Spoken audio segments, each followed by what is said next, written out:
couple of days ago, Raven ended up updating the update that we got for Season 5 Reloaded, and on top of that, we got more weapon tuning in addition to what we had already seen with the mid-season update. So what changed and how much does that actually change the meta here within Warzone, and what's the top 10 looking like afterwards? Today we're going to be taking a look at the top 10 loadouts you should once again now, in an updated capacity, be using within Warzone to do the absolute best with. So as we go along, let me know your thoughts down below. Do you guys agree with this list? Is there something you'd throw in here that maybe we didn't include? Whatever the case may be, let me know down below. But if you enjoyed the video, make sure you drop a like down below. And of course, if you are new to the channel, hit that subscribe button so you don't miss a single thing regarding all things Warzone, Vanguard, and anything COD related. We got a lot of stuff here still up on deck you guys do not want to miss, so stick around. That said, let's jump right into it. So what changed? The other day, admittedly, we're a bit late to discussing this. The calendar's kind of been packed this weekend, but the other day, Raven updated Warzone on top of the update that we got for the mid-season update. Now, we have a bunch of stuff coming this week with the numbers event and such, but when it came to it, that update of the update's biggest part that you'd probably notice was that of weapon tuning. For that, we saw the AK-47, Fara, Krig, QBZ, OTS-9, Tech-9, Stoner, and AUG all changed in some capacity or another.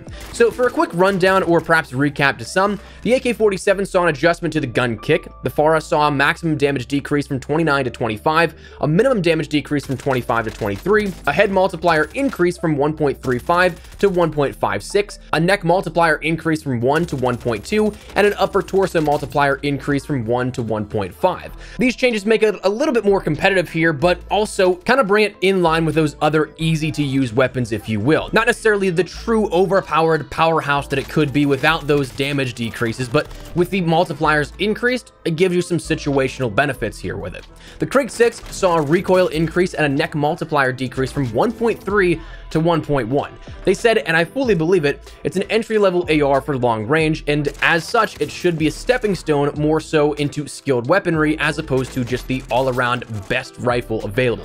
So they nerfed it slightly here at this one. The QBZ saw a recoil increase slightly with recoil dampening enabled. This one is more subject to change, as they mentioned, and if we're talking about it, it may become a Krig replacement, but I also wouldn't expect this to go untouched with the start of Season 6 and the updates that'll be coming at that point. The OTS-9 saw a recoil increase slightly, a maximum damage decrease from 34 to 31, a minimum damage increase from 20 to 21, a headshot multiplier increase from 1.35 to 1.52, and a neck multiplier decrease from 1.35 to 1. This seems like a drastic change, but honestly still yields high meta potential if you ask me. This was one of the key focal points here in terms of the recent weapon tuning, in which I think this was probably hit the most out of any of these weapons here that we'll talk about, but the key focal points of that were the distinguishing in multipliers for neck and head. Previously, they were the same multipliers, but with a decrease to the neck from 1.35 to 1, you're gonna need to hit true headshots now for that added ability to kill fast, and if you do, well, you're in luck, because as it states, it actually increased that headshot multiplier to 1.52. Now, the probability of you hitting 3 or so headshots dead on, maybe not as likely, but it further pulls that sort of skill gap for this weapon to use, if you ask me, especially given that there's still that limited number of rounds per magazine, only 40 at its max. So it's still a very high situational and highly skilled weapon, but for those that were just picking it up and playing around with it, you may notice a little bit more of a difficulties getting those kills.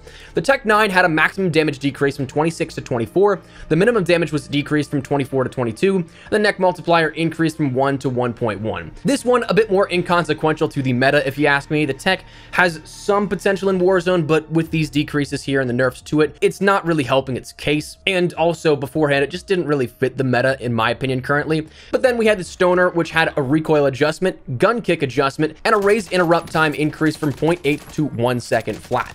These changes more so to make it feel like a machine gun rather than a rifle. That was something that Raven really stressed there. And finally, the AUG had its recoil decreased slightly.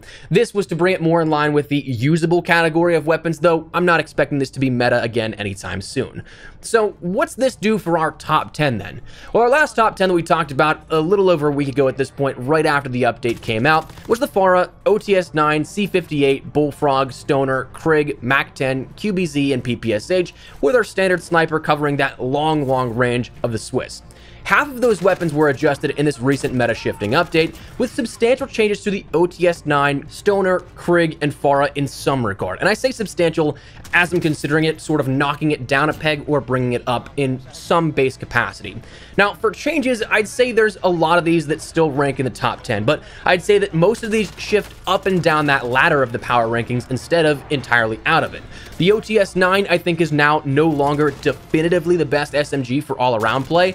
I'd still take it if you're confident in your shots, but for someone who's pick up and play, doesn't have that precision, I'd say the Bullfrog and the MAC-10 are in the mix for your top SMG at that point. The sheer ability to control those shots with that recoiling and handling properties, mixed with their ammo capacity, makes it much easier of a pick up and kill weapon. For the long range, honestly, I think the Krig now falls out of the top 10 by comparison.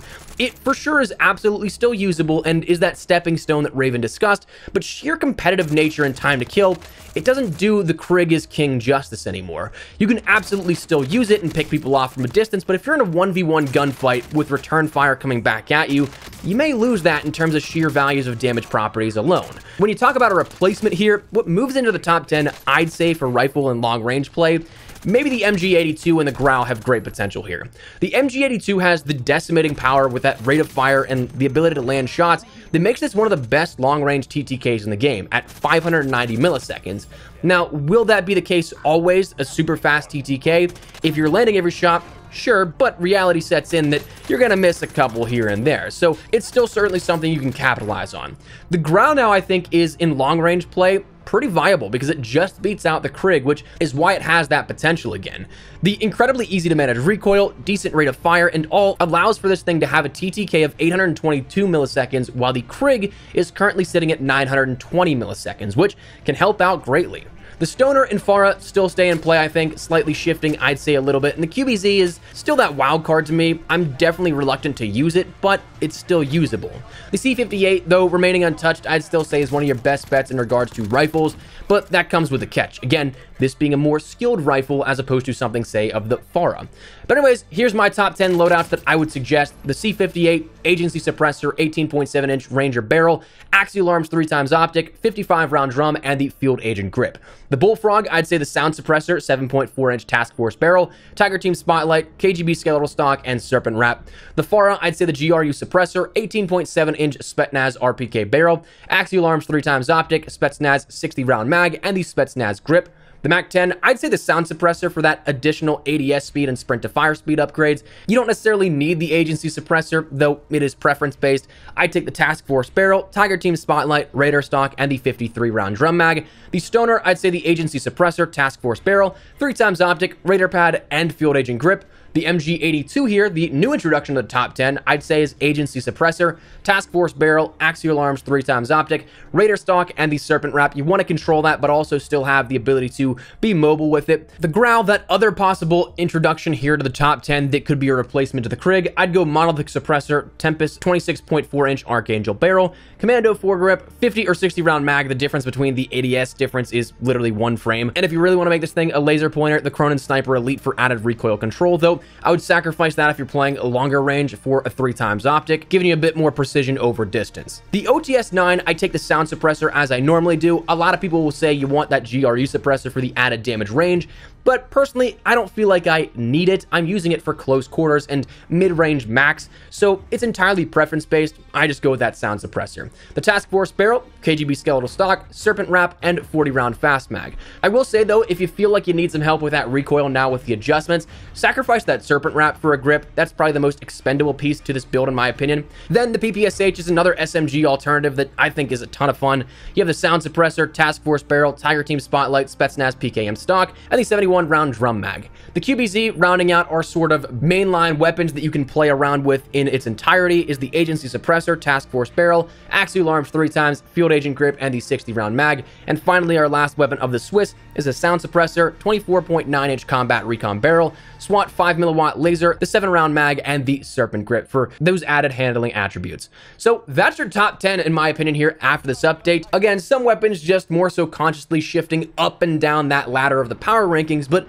that's overall where I'm at here at this. So let me know your thoughts down below. Do you guys think that these adjustments to the weapon meta were warranted? Do you think they were enough? Would you like to see some weapons changed more? Whatever the case may be, let me know it down below in the comments. As we wrap things up, a big thank you to these legends on screen who've used creator code Espresso in the in-game support a creator function of the store. It's entirely optional, but if you ever decide to pick something up that you find interesting, whether it be a blueprint, operator, whatever the case may be, and you'd like to support the channel a little further, a small bit of that goes directly to helping the channel out. Of course, it's entirely optional, so do not ever feel pressure to do so, but if you ever do decide to pick something up, tweet me a picture. I'd love to shout out some of your generous support in upcoming videos. But if you enjoyed the video, make sure you drop a like down below, and of course, if you're new to the channel, hit that subscribe button so you don't miss a single thing regarding all things Warzone, Vanguard, and anything COD related. We got you covered here on the channel, so if any of that is you, hit that subscribe button. If you also want to follow me over on Twitter and Instagram, those are the best places to chat with me outside of YouTube. I practically live on both those. So if you guys want to check my conversation, ask me a question, whatever the case may be, that link is down there in the description below. That said, thanks so much for watching. My name has been Espresso. I'll see you guys later. Take care and peace.